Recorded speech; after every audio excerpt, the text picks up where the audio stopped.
هذا الاعتصام الإنذاري الإقليمي لمدة 10 ساعة المنظم أمام المستشفى الجهوي بالمهدي العيون، والمنظم من طرف فرع الحركة فرع العيون، الحركة الممرضين وممرضات من أجل المعادلة فرع العيون، والذي يأتي على غرار باقي الاعتصامات الإقليمية المنظمة بجميع مقالم المملكة، والتي تصب جميعها في إطار المطالبة بالمعادلة العلمية والمعادلة الإدارية للممرضين.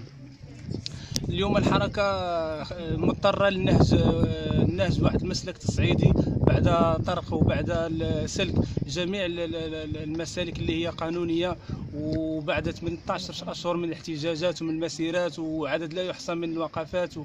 ومن الاجتماعات مع المسؤولين والمسؤولين النقابيين والحقوقيين والبرلمانيين والسياسيين كذلك، إلا أن الوزارة مصرة على التجاهل ومصرة على سياسة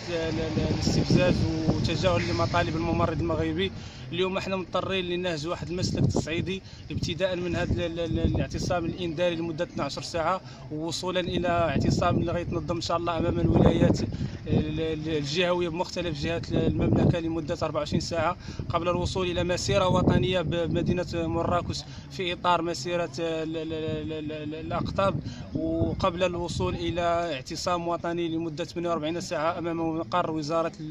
الصحة، وأخيرا الدخول إلى الإضراب الوطني في أواخر شهر 4. احنا اليوم من هذا المنبر كنأكدوا للممرضين ديال الممرضين ديال المغرب والشغاله الصحيه وللراي العام ان الممرضين ديال الاقاليم الجنوبيه مناضلون معتصمون مستمرون على نهج وعلى درب النضال الى حين تحقيق مطلب الوحيد واللي هو المعادله العلميه والاداريه لجميع ممرضي وممرضات المملكه المغربيه.